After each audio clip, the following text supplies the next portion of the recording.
minority bloc. We're nearing 2 weeks na lang from the impeachment trial. Paano po ang epekto nito? Sorry, ano yung first part? Hindi pa po, paano po kung hindi magparamdam ang minority bloc, malapit na po ang impeachment trial? Well, ngayong araw pa lamang ay nagpaparamdam na sila lalahok sa Commission on Appointments. It seems kasi inelect na rin po nila, sinabit na po nila yung mga miyembro ng minority para sa Commission on Appointments, pati Senate Electoral Tribunal.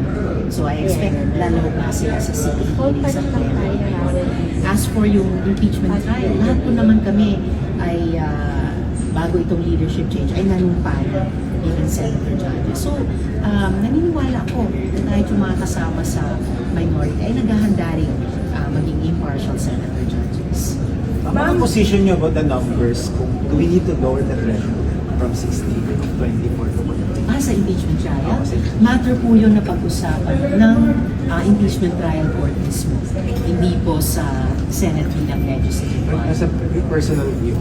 May mga lumilitaw na ilang mga legal opinions, pina-finalize din namin yung amin sa opisina ko bilang magiging senator judge and po. And at the right time, the trial court will have to tackle and settle that issue.